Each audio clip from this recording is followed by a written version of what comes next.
de management, pendant cette crise sanitaire, pendant cette période assez compliquée? Bien, c'est compliqué pour tout le monde. Donc, comme toutes les agences ou comme tous les agents, on essaye de faire avec cette situation qui est vraiment exceptionnelle. Faire avec, Oui, exceptionnel, difficile. Voilà, concrètement sur le terrain, comment vous arrivez à bosser? Je vous entends mal. Oui, sur le terrain, concrètement, avec cette crise sanitaire, comment vous arrivez à bosser avec vos joueurs? Mais on arrive déjà à bosser sur le terrain actuellement. Déjà, bon, on ne va pas vous filer des exclusivités. Ah non, pas du tout. Par Vous allez tout nous dire. Hein. Vous allez tout nous dire. Par contre, on va vous dire que déjà dans les prochains jours, vous allez apprendre les premières signatures de l'agence Fela Sport Management. Et aujourd'hui, à date, est-ce qu'on peut avoir une idée des joueurs que vous avez réussi à placer? Est-ce que l'agence s'intéresse uniquement qu'à des footballeurs guinéens, africains ou c'est à l'international? Ben, c'est à l'international. Aujourd'hui, si vous suivez l'agence, nous avons une cinquantaine de joueurs sur gestion de carrière. Plus de la moitié qui sont des internationaux, cadets, juniors, espoirs et seniors dans les pays respectifs. On a peut-être seulement la moitié qui sont des Guinéens.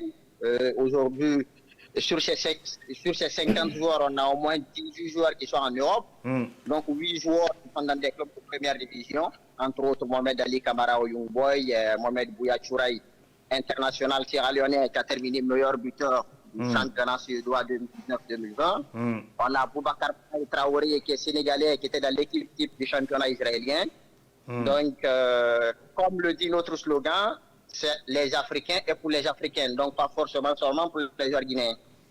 Alors, il y a beaucoup de clubs guinéens que vous alimentez, notamment l'équipe du AFIA ces derniers temps. Comment ça se passe la collaboration? Comment vous arrivez en tout cas à trouver un accord avec certains clubs guinéens? Déjà, pour le savoir, concernant les clubs guinéens, pour vous le dire sincèrement, on rend plutôt service. On ne le fait pas pour se faire de l'argent. Le AFIA peut en être témoin.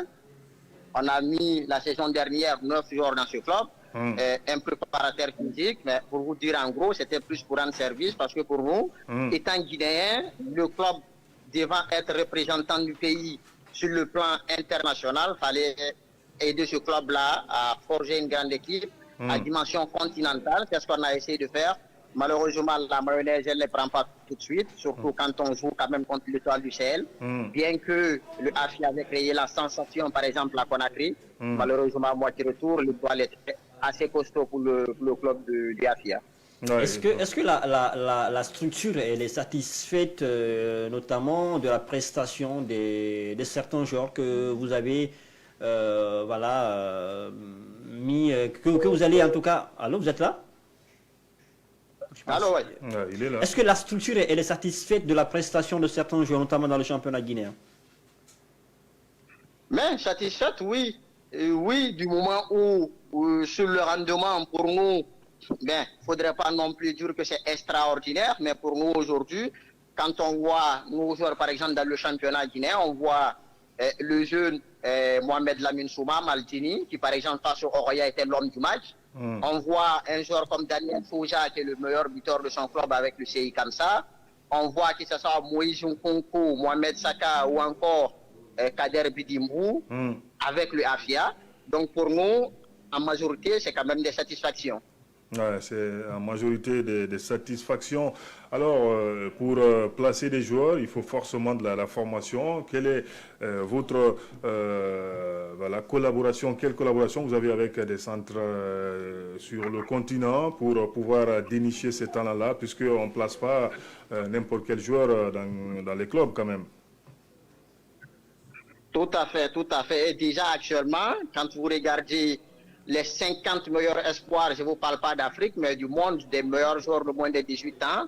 L'agence Fela Sport Management en a 2 dans cette liste. C'est Djibril Fagné Touré, qui est meilleur buteur de la CAN cadette 2017. Et c'est Beni Makwana qui est international A congolais à seulement 16 ans.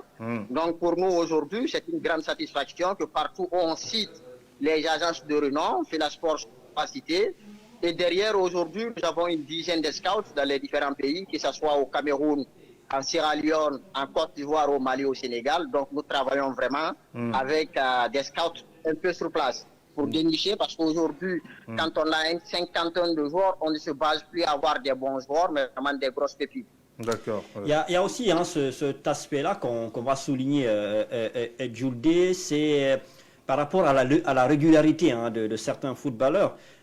Au départ, oui, le footballeur se montre intéressant, mais au fil des années, voilà, il se lâche complètement. En tout cas, il ne retrouve plus la forme qu'il avait au départ.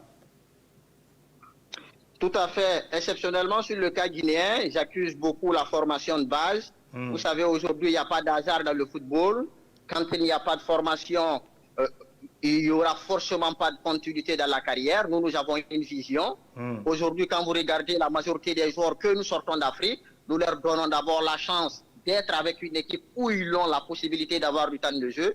Ça a été le cas, peut-être aujourd'hui, le fondateur de cette agence chez la Sport Management, M. Noumouké Tounkara, est plus connu à travers Amadou Diawara, qui l'a sorti de la Guinée, qui était méconnu du championnat guinéen. Un joueur avec lequel on a commencé d'abord en 3e division italienne, où le joueur, au bout de 6 mois, il bouffe tout. Il y a Bologne qui montait en Serie A italienne. Alors, il s'engage avec Bologne, bien qu'il y avait des clubs de Serie A, des grosses écuries qui voulaient le prendre. Mais pour nous, Bologne était la meilleure option. Il joue avec Bologne, il ne fait qu'une seule saison. Et vous connaissez la suite. Après, avec le Napoli, où il joue des matchs en Ligue des Champions, notamment contre le Real Madrid, contre Tottenham. Donc voilà un peu notre vision. C'était également le cas de Mohamed Ali Camara. Quand il finit la Coupe du Monde junior avec la Guinée, il y avait de grosses équipes qui voulaient le prendre, mais pour nous, il fallait le mettre dans un championnat où d'abord il allait d'abord s'aguerrir. Et pour nous, le championnat israélien avec le Hapoel Harana était la meilleure piste. Il n'a fait qu'une seule saison et vous connaissez également la suite.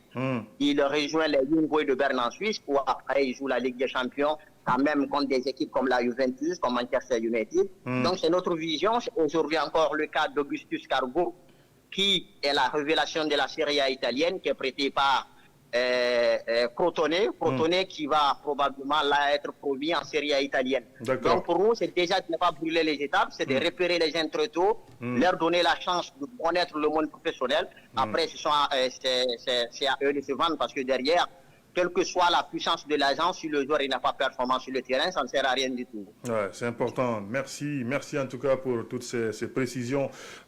Julde Diallo, manager général donc à Fila Sport Management, et très bientôt, Inch'Allah, on espère vous retrouver puisque les frontières vont